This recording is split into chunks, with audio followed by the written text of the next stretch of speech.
You are not a proper country unless you have proper borders. The politicians you elect are supposed to serve you and enact the will of the people. As we roll the red carpet out for our 100,000th Channel migrants, it is crystal clear that in Britain, a country that so many people have fought and died to protect and preserve, we no longer have borders and we no longer have politicians who serve the people. Time and time again, people vote en masse for tighter border controls. Time and time again, the opinion polls come back and show that people want to reduce net migration, reduce illegal immigration, stop the boats. The latest is that 2/3 of the public think that housing illegal migrants on barges is an acceptable form of accommodation for them. The people have spoken. The people continue to speak.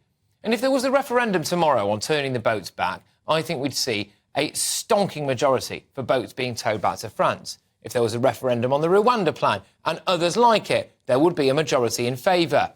If there was a referendum on whether or not foreign criminals should be deported, even if their own country of origin isn't considered safe, then there would be a majority for that. If there was a referendum on whether or not we should reduce net migration to the tens of thousands, even if that reduced economic growth for a few years, I honestly think there would be a majority in favour of that. But alas, here we are, 100,000 Channel migrants and counting. Next to no deportations, record legal immigration. Our politicians are tripping over themselves to say what a toxic working environment Westminster is for them at the moment. How toxic politics is.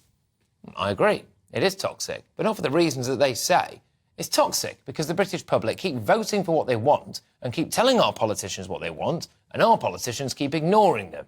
We just have to sit here, lay back and think of England, whilst those in charge of running it run it straight into the ground and lose Britain forever. Our politicians think they know best, but clearly they don't. As the grim Channel migrant milestone comes up today and our MPs are all scratching their heads, either not bothering to come up with solutions, not having the balls to do what's necessary, or actively blocking anything that might work, we have to admit that this simply cannot carry on.